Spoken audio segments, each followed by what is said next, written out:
All right, hopefully that looks good. This is hockey in a hassock. Actually, I'm sitting in a hassock. I'm obviously at a different table. I'm not at the desktop.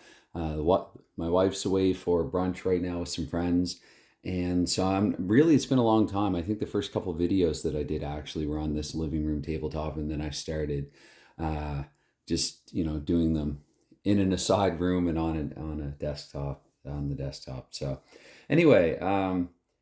It's Montreal and Boston. This is October 18th, 1964, and I'm replaying the season schedule. So I guess that one thing that I can do here, I'll just put the date. So it's October 18th. This is 1964-65 NHL season, and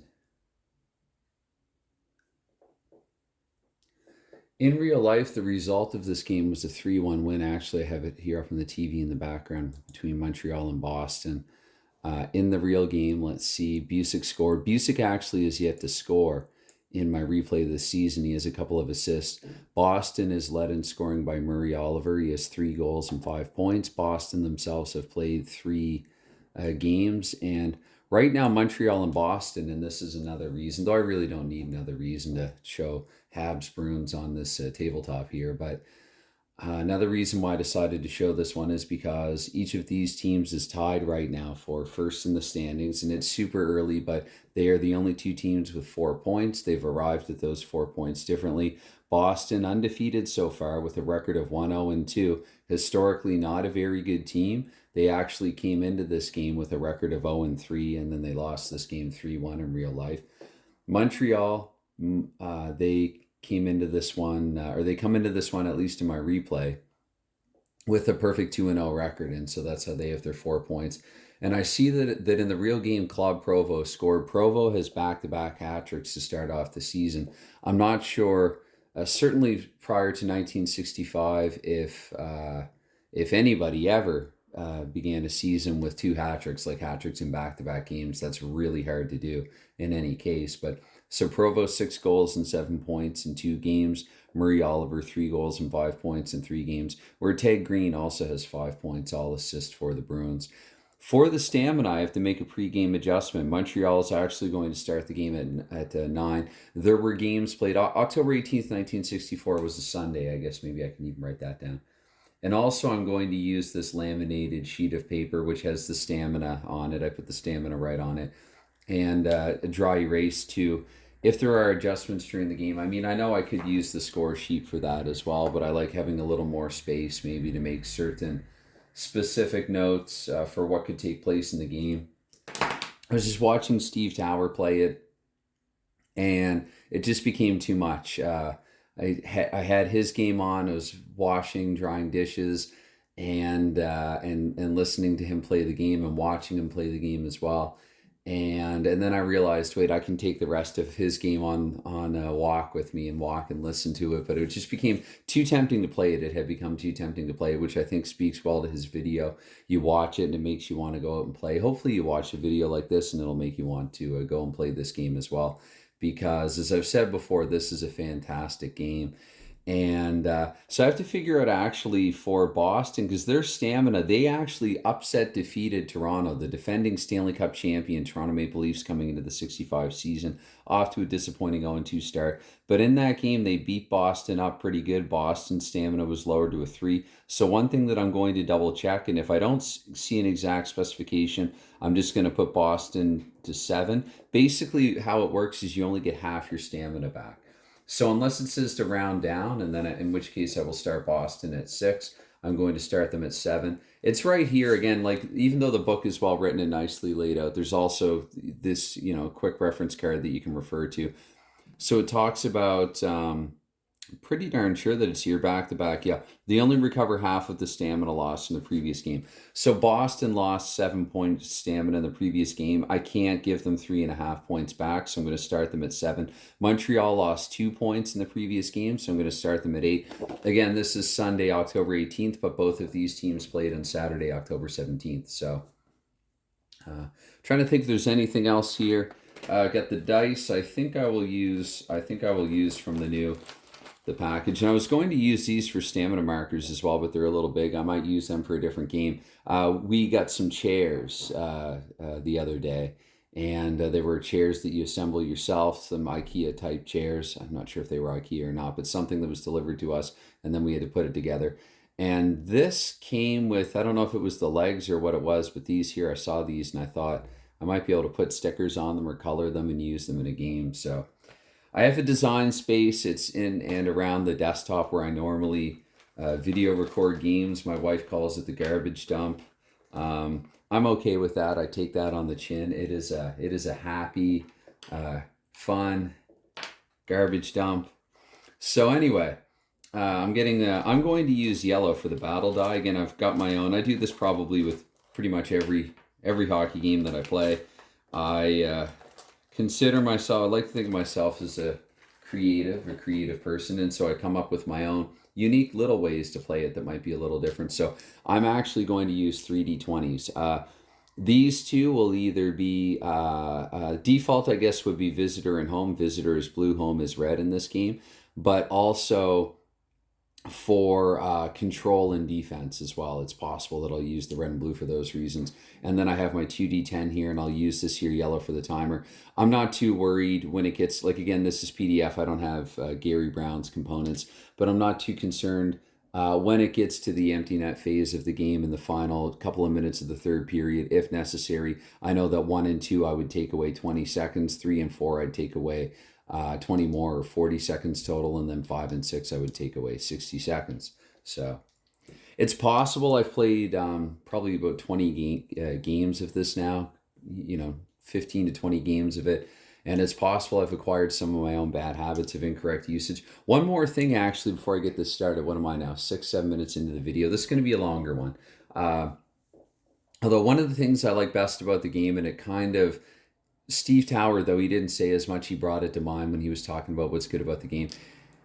It is, especially if you just shut up and roll and play it, it is a relatively fast playing game. It really is. But I think one thing that sets it apart from certain other fast playing games, certainly what sets it apart from the instant roll games, is that a lot can happen. You can have very different games in this from game to game. And so, again, not knocking any other games where maybe it's kind of the same thing over and over. I think there's definitely a place for that too, especially if you want to simulate a season schedule. Those games are really good. If you want to simulate a season schedule but not use a computer necessarily to do so, or not, have the computer do all the heavy lifting for you, but only some of it. Anyway, another thing too, in his game, it was Springfield, and yes, it is pronounced Regina, and he talked about, made a quick, quip or joke about Canadian pronunciation. Honestly, as a Canadian boy, I found it weird too. We find out in elementary school, like, what? The capital of Saskatchewan is Regina? Giggle, giggle. That is how it's pronounced. So anyway, let's get going here with this game. I drop all 6 at once. I like doing what I call rolling and reading. I drop and then I look, and there's a story here before me. The first part of that story, and I'm just going to use the score sheet to mark time. I can play this video back, listen to it again, and then sort of fill in the score sheet accordingly. But we have a minute off the clock. It would just either slow things down too much, and or I would have to pause too much during the game if what am I trying to say here? Because I'm trying to do something else while talk at the same time. Not too good at that. But yeah, I'd either have to pause the camera too many times, or just it would take too long. So 1 minute off the clock, and 8 means that we're going to get the attack. We're going to get the attack because I got ahead of myself. So because this is a back-to-back, not only is the stamina reduced and they only get half of it back, but also they get -1 reductions, and it says it right here in the timing aid and quick reference. I knew I was overlooking something. They get reductions to control, attack, and defense, all reduced by 1. So Montreal, their away control is 7, they're down to 6. Their attack is 6, down to 5. Their defense is 10, down to 9. Boston, home control 7 is now 6. They have the same control. So this is very easy to figure out in terms of control. It's going to be 1 to 10 visitor and 11 to 20 home, just in case I forget that as I get rolling this out. I'm going to put it here, 11 to 20 The puck battle in every game that I've played thus far has been 13, the threshold for it. 8 and 7 adds up to 15. So again, I have a puck battle threshold of 13, which is subject to change during the game. And I've had that happen a couple of games where it gets lowered and the teams get more aggressive with one another, and or it increases and it means the teams have kind of backed off from one another. So I think now I have all the adjustments made that I need to make. I think I interrupted myself there mid-flow. Boston's attack is down to 4 and their defense is down to 4. So with that said, we look here. We have an 8. That's going to mean an attack. And 2 means it's going to be a Montreal attack, but the 2 also means that Boston will defend this. Now I can look at 22 and then column B for Boston here just a minute in, and 22 column D, and I'm glad that I did, because there you go already. This is going to change the shape of the game a little bit. Defender deals 1 hit as shot goes wide. I've always interpreted deal 1 hit to mean -1 stamina. So there you go, Montreal, their stamina already being knocked down. The shot was knocked wide, and that resolves the first sequence in this. So anyway, with the second one here, we have 3 more minutes coming off the clock now. We are down to minute 16. I'm going to look at the other yellow. That's a 9. That's going to be another attack. Again, the puck battle threshold, which I didn't write down here, but I said is 13 for this. So we have another attack. We look 12. This time it's going to be a Boston attack. 11, Montreal cannot defend that. So I go to 56 here in column A. And for 56 in column A here for Boston, attack 11 or greater scores. You don't have that 9 or 10 slot, 7 or 8 point. Boston's attack's been reduced to 4. This is basically a null attack, and we just keep rolling. Both of these teams, again, they're on the second of a back-to-back. I think now that I've said that, they probably will find their ways to score, but it is very possible here that both teams could have trouble generating something on what is a tired Sunday game after a hard Saturday game on the schedule. So our next sequence, 2 more minutes now. We're down to minute 14 here in the first period, and 3. So we're going to get our third attack in a row. This time 20, Boston will control the attack. However, 5, Montreal is going to be able to defend this attack. And so we're going to look at 59 here for column B, and for column D, 59. This is defenders force an off-balance shot. So again, basically the attack is negated, and we roll forward here. So where we get another attack in 3 more minutes off the clock, we're down to minute 11 and 16. If that's sitting right, it's going to be 16 anyway. This could be good for Boston, except Montreal does defend it. So 16, Boston controls the attack. Montreal, however, they're playing really tight in their own end, where in this game, that's another thing that I do have to verify, because Worsley and Hodge are rated a little differently. Hodge did get the start here, as did Eddie Johnston, so goaltenders as well. Goalie for Montreal is 6. Eddie Johnston, the goalie, also is 6. So maybe I'll do that, because that actually, I've had a couple of games where that increases or decreases. So Hodge with 6, and I'm just going to put EJ here, EJ with 6 also. Okay, for the starters, again, this is a season replay. I'm not going to play all these games necessarily on the day in which they were played, like I will do with the doc schedule. This one, even though it's a fast-playing game, as you can probably kind of tell, I like to take my time with it, and I am relatively new to it. But anyway, we're down to 11 minutes, and Boston there with the control, but Montreal defends. But we have to look at 13 here in column D. 13 in column B, it reads, composed defender spoils a clever pass. I like that, the interception. So we're going to play on here. We get another 3 minutes off the clock. We're down to minute 8. This time it's going to be our first puck battle here of the contest with that 19. I look at 82 for puck battle in the first period. Make a stand. Both teams deal 1 hit. -1 stamina to Boston. -1 stamina to Montreal. And I read further here. If stamina of either team is 7 or less, which both of them is 7 or less, a fight occurs, limited to once per game. On this result, I'll try to make a mental note at least that there's a fight. Maybe what I'll do here is I'll note that with 8 minutes to go in the first period. So there have been 3 fights so far. This is the 8th game of 210 on the campaign for the 64 regular season part of the campaign for the 64-65 NHL season. This is game 8. This is fight number 3. All of them have involved Montreal. Let's roll and see who is involved in this fight, because it doesn't say anything about consulting the enforcer table or anything like that. Remember, I am relatively new to this. So what I'm going to do here, let's roll. Let's get a combatant for Montreal. 43 on Montreal for fight major is Dave Ballone. And 39 on Boston. 39 on Boston is Kurtenbach. So we have a genuine enforcer. going up against just a normal guy. So there is that could very well factor into the result of this fight. So I'm going to roll another 2d10 here. It's Kurtenbach against Ballone. Kurtenbach against Ballone. They've squared off at center ice. Henri Richard wanted a piece of him, but he said, no, I already fought you in the first Paradise full game that you ever played. So it's true. Henri Richard and Orland Kurtenbach was like the first, I think, fight that I ever rolled in a hockey game. Anyway, 48. Enforcer quickly overwhelms opponent who just pulls him down. So Ballone pulls guard. The linesman come in. Increase control range of Enforcer's team by 1 and deal 1 hit. So there you go. Montreal stamina even with Boston. The control range. So you don't even have to be a hockey fan to like this game. I don't think. I just, because again, there's a lot of stuff going on here. I just think it's kind of cool. So Montreal, even as a Habs fan, Montreal's stamina has been lowered to 6. Boston gets their original control rating at home back of 7 as a result of that fight. Just, you can chalk that up to momentum there. Again, that roll of 48. So whoops, what was it? Yeah, 48 Enforcer. See, it would have been different had it been even just a couple numbers higher, 49 or 50 or whatever. But no, that's all Boston. That's all Kurtenbach. They're on their feet at the God, and Kurtenbach has knocked the snot out of Dave Ballone. So they're each going to sit for 5. I don't think either will figure into a play, and now that I've said that, they will. But we're just going to play 5 and 5 here as they each sit for 5. We get 3 more minutes off the clock. Surprise, surprise, we're down to 5.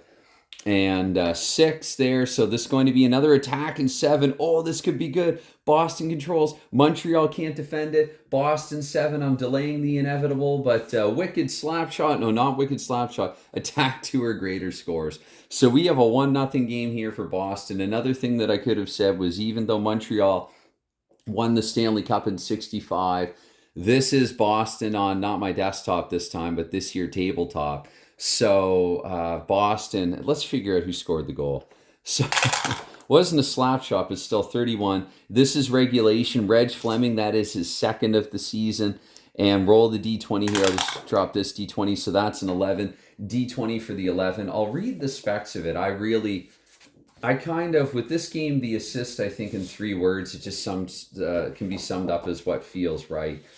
So here it is here, 11. It does specify, though, 2 assists random. 6 to 9 would be 2 assists, choosing the nearest forward for the first one, and then rolling in the assist column for the second assist. So I'm going to just choose 2 random here. This is Reg Fleming from 50. 50 in the assist column. Ted Green, he has 6 assists now in the season.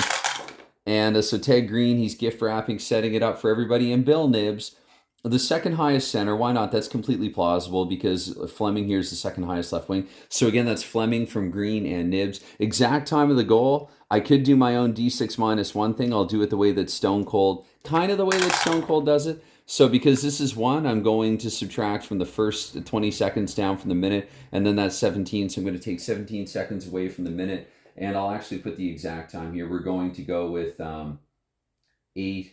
Or sorry, not 8:43. That's right, 5:43. See, time's flying in this game, at least if you're me. So 5:43 of the first period. Boston has made this a 1-0 game. And away we roll. 4 minutes coming off the clock now. We're down to just 1 minute to go. And with that 18, it will be another puck battle, 62. Let's go to the puck battle chart first in the first period, 62. Battle back, trailing team hustles to win possession. Roll column A attack. If tied, the higher. So the game is not tied, so I can stop reading from there. Trailing team hustles to win possession. Roll next for a column A attack. Now because, 60, I can't reuse the 62. That was my puck battle roll. So I will re-roll here. 81 this time, column A. Probably not too good. Let's double check. 78 to 81. Pay the price. If attacking stamina is 7 or more, take 1 hit for a crease chance. However, it's only 6. Otherwise, no shot. Completely canceled out by Boston's blue line. So just 1 minute to go here in the first period, and the score is 1-0 Boston. Remember, in real life, this was a 3-1 game. Relatively low scoring one again. Tired on a Sunday after a Saturday. Okay, homebrew rule time. That's a 6. That would advance 6 minutes, and I have only 1 minute to go in the first period. I do it this again. This is a homebrew rule borrowed from Mike Owens, Quick Play Pro Hockey. I'm going to subtract that 6 from 1 minute in the first period. I don't need an intermission. I'll permit myself a sip of coffee. And we're going to go to to the 15-minute mark in the second period. Time's just going to roll over. 3, we have an attack there that's sitting flat. So 3, we have an attack. 4, Montreal controls. 16, Boston doesn't defend. And 90 means it's probably a crappy attack, but we'll double check.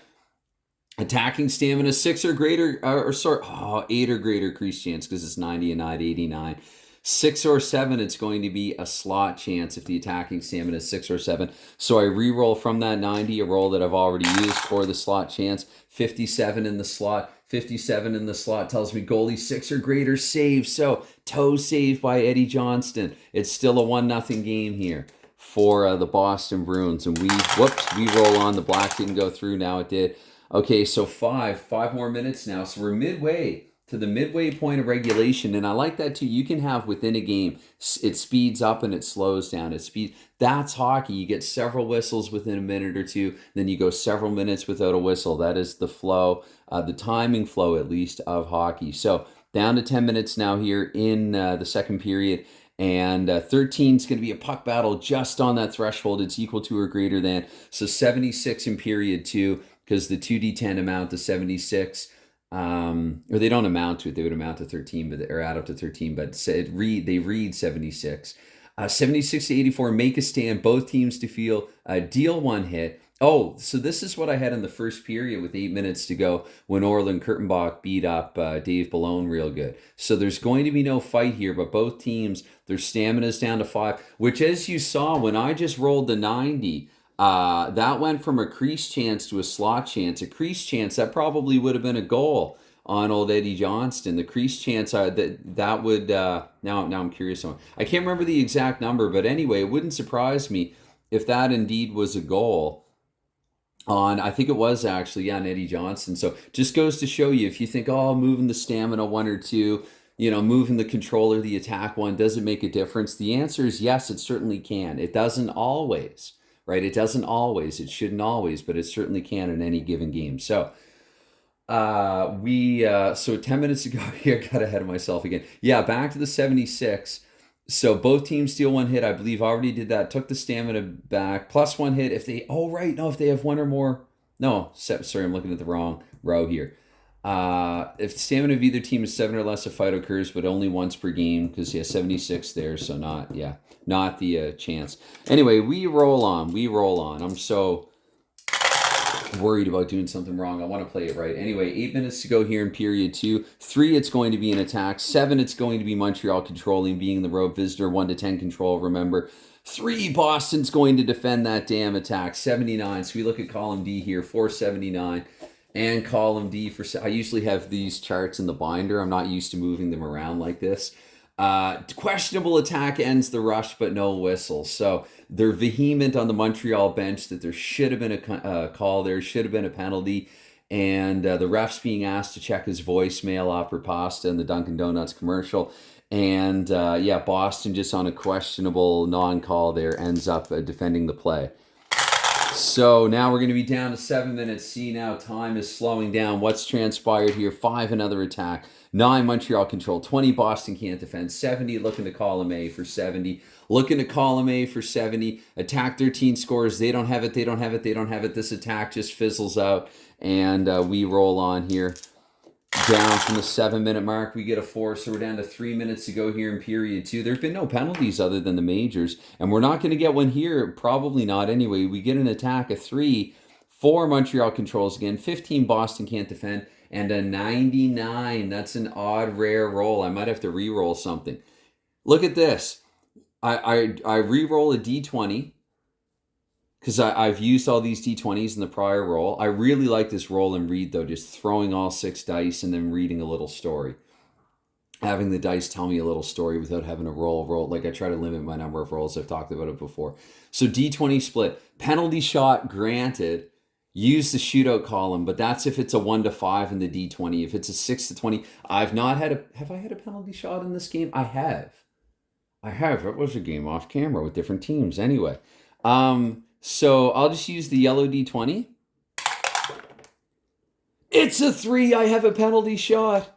I will actually roll for the shooter. I don't do it like Dave does it, rolling for the player with the chance. But I want to know who's taking the damn shot. So 74. 74. Okay, Bobby Rousseau. Bobby Rousseau. I have an award named after him because Bobby Rousseau in past projects has overachieved in the desktop tabletop. So Rousseau here, I look at the shootout column, and it's a 93. I think Rousseau shanks it, but let's double check anyway. 93. 46 to 99 save made. Any goalie rating, including Eddie Johnston's rating of 6. So Bobby Rousseau fails in the penalty shot. That was with 3. I remember I announced 3, but I circled 4. Rousseau penalty shot. I have to make a note of that, even though I will play this back. And I have Google Sheets actually, and I really nerd it up or geek it up, and I'm really meticulous about the notes that I make for some of these games. Some of them I've even done right down to the roll, where I write down the numbers of all the dice and all the rolls. And I have a couple of pages of notebook paper that are just absolutely littered with stuff about this game. But anyway, Montreal fails in a penalty shot, so we're nearing 40 minutes and still just the lone goal for Boston in period 1, and just 1 minute's going to come off here. So 2 minutes left to go in period 2, and I hope all those dice are sitting flat. Was that a 12 or... You know what? Even if it was a 12, it wasn't resting flat on the tray, and now it is. So 15, that will be a puck battle. So we look at 61 in period 2 for a puck battle. Battle back, trailing team hustles to win possession. Now you're all going to think I'm fixing it for Montreal. Trailing team hustles to win possession. Roll, column A, attack. Montreal has been shanking it up all game. Let's see 35. That's pretty good. So column A, attack 35. Let's see 8 or greater scores. They don't have it. They're down to 5. 6 or 7 crease chance. 4 or 5 slot chance. Otherwise dragged wide and into the corner. Slot chance, Montreal. 93. That was Rousseau's penalty shot. 93 slot chance. EJ. Easy save made there for EJ. And so anyway.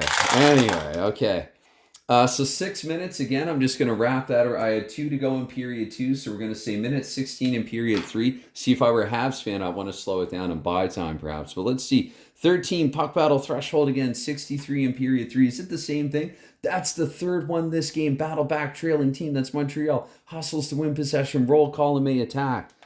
Oh, if they don't do it here, it's like the dice are trying to give them the game if I'm not 3 on column A. That is done. That's a goalie. Had no chance on it. Scores. Wicked slap shot. 1-1 hockey game here. The scorer, 91. Remember, we are playing regulation. 91. The scorer, Keith McCreary, played for Montreal in 65, kind of. Yvon Cornwallier, there you go. Then upcoming hot prospect, the Roadrunner, Yvon Cornwallier. His first goal of the season, I would remember, I hope, if he had scored elsewhere. I don't think he has. Not so far in this. He scores in other projects. Anyway, Cornwallier here with his first. And let's see how many assists on it. 10, so that, yes, that was sitting flat enough. Assist, it matters less. So we'll say a 2-assist goal. And for this one here, it's just going to be random. So 31 random. Cornwallier from Jean Beliveau. That makes sense to me. Cornwallier, Beliveau now with, I think, 3 assists in the season. And 27, is that not also Beliveau? That is LaRose. So Cornwallier from Beliveau. Sometimes I just either roll one, or I'm going to say Dave Malone. He took a bruising in the earlier in the game. He is closest to...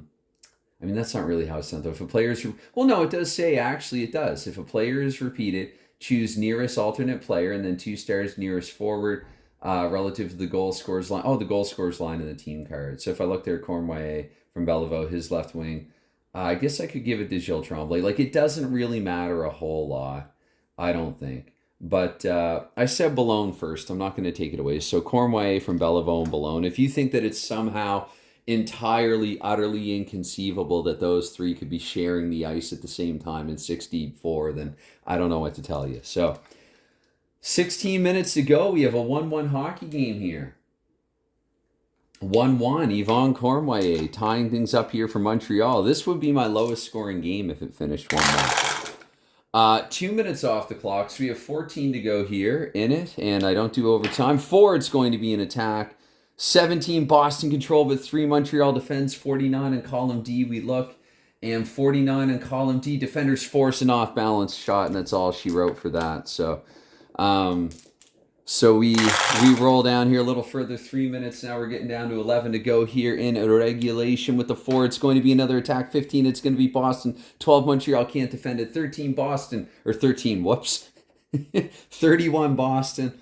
Column A, attack 7 or greater scores. They don't have it. Her attack is a 4. So they get a point chance. From that 31, they get a point chance. So let's do it up now for Boston, this point chance here.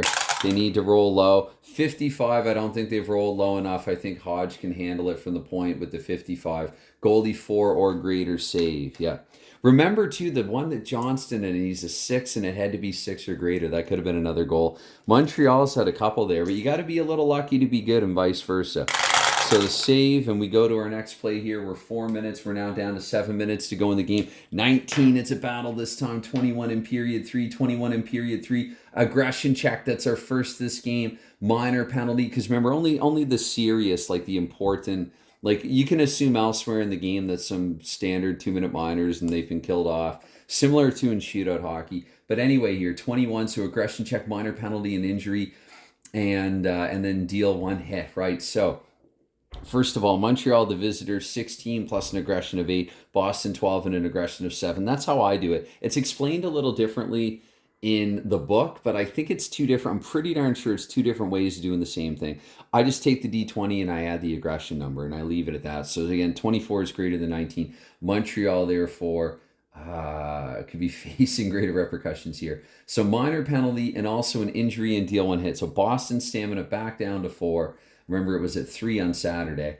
And then roll the injury effect for the power play team. So Boston's going to get a power play, but not without an injury effect roll. For that, we roll our D6. Actually, let's see who took the penalty for Montreal, since it's a substantial penalty. Ralph Backstrom. Ralph Backstrom is in the box for the Habs. Boston injury check, that is a 6. That rolls out to a 6. So, injury effect. Oh, sorry, I'm supposed to drop a D20 for injury effect. Stupid me. That is a 1, -1 in their control range. So look at this. They had control. They got it, or they lost control. They got it back. They've lost it again. Their control is down to 6, which actually, and I forgot to, sometimes that would alter the 1 to 10, 11 to 20 thing. But let me see, did I make a mistake earlier in the game? No, +1 to -1, meaning if it's even, or +1 or -1, it's still 1 to 10 or 11 to 20. So, yeah, so that is the case here with this, that everything remains the same. Okay. Anyway, so Boston has just lost their control. I was going to say that could have an impact in the game, and again, sometimes it would, and other times sometimes it will, and other times it will not, or sometimes it can, and other times it cannot. Present simple. So it's Boston's control is back to 6. Okay, so here we go. Oh, right, and Boston's in the power play, so I'm only dropping Ralph Backstrom's in the box. Boston here is 78 in the power play. Now, their power play is a 1, and Montreal's penalty kill is a 9, so I have to look here. Penalty kill favors this by 5 or more. 79, that's kill zoned. Kill zone, Montreal. That's going down to 5 minutes to play here. I should note there. Sorry, I should note there. Just catch my throat. Take a quick sip. I should note there that there's a 2-minute minor. So that's kill zone. That is KZ'd by Montreal. So 5 to go here in the game. 5 minutes to go. And it's tied, so we're not going to do a hard stop at 2 minutes. This could be it. It's down to 0, so this should be the final play of the game. Down to 0. It's just under. So this will be an attack. 9, it's Montreal, but 3, Boston defends it to a category 77. Could Boston have 3 ties in 4 games to start off the season? So I have to look at column D here. And 77. Because again, the Boston defense, right, is 4, and that is a 3. So 77 there. Defending stamina greater than attackers. No shot. Otherwise, point chance. So because Boston's stamina is at 4, Montreal's is at 5, my Habs have a chance. They have a chance. So you're telling me there's a chance. From the point of 32, we double check here. Last minute of play of regulation. Has Montreal stolen it? From the point of 32, goalie 8 or greater, save otherwise scores. They score! Montreal 2-1 in the final minute here of regulation. The Montreal Canadiens against the Almighty on this. Well, usually on the. Maybe it's because they're not on the desktop. Anyway, 2-1 here for Montreal. Scoring that goal, 41 for Montreal, is Claude LaRose with his third. Agitator Claude LaRose again. They're playing. Montreal kills on the penalties. They're playing 5-on-5. And let's see here. Oh, I gotta drop that D20 first, but there's probably at least one assist. So 18, so 2 random assists. 38, LaRose and Boulogne. Yeah, right wing, left wing. So LaRose from Boulogne picking up another assist here. Those might be his first 2 points of the season. And 07 would be Claude Provo, but I don't think he'd be out there right now. I'm going to go with Backstrom was in the box. And he's defensive forward, offensive forward. You know what? Sometimes you just roll one more time and you roll up someone who makes sense. I'm fine with it. Rousseau doesn't make as much sense, though. Although, no, it wouldn't have been empty net because they were tied. So I'm going to go back originally to LaRose from Boulogne and Ralph Backstrom, we will say, in a tie game. Maybe playing not to lose. So Montreal, they were going to remain undefeated, but now they could actually have started a 3-game winning streak to start the season. I feel bad. I'm about to homebrew, I think. Sure. Because that's 3 and then 3. So that would be... I was going to say if this was like a 1 or a 2 or even a 3 or a 4, maybe I'd give Boston 20 or 40 more seconds with the empty net. However, this would be taking it down to 40 to 60 seconds and that being a 3. So basically with 17 seconds to go in the game, you know what? Boston empty net once, damn it. At least I'm being fully transparent about this. Yes, I'm playing with the rules, skirting the rules a little bit. It's what feels right. Here's what I'll do. If this is a 1, then I'll roll out the other 5 dice. If this is not a 1, sorry, but I've been fair. I've been more than fair. Montreal has won this game 2-1. It's a 6, so there you go. Game over. Boston's out of time. So even if I have rolled this and it rolls up like a goal 6-on-5, Boston's out of time anyway. In the 56, I don't think, given Boston's low attack and Montreal's much higher defense, at 56, yeah, that would just fizzle out. No chance. Defense clogs the lanes.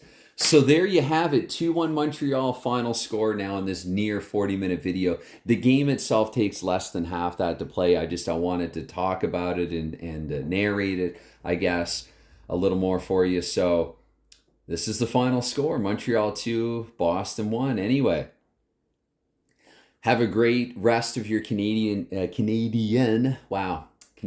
another sip of coffee, Canadian Thanksgiving weekend. And I guess if you've yet to harvest, just enjoy the rest of your weekend, the rest of your day. And thanks for any time and consideration given to this. Bye for now.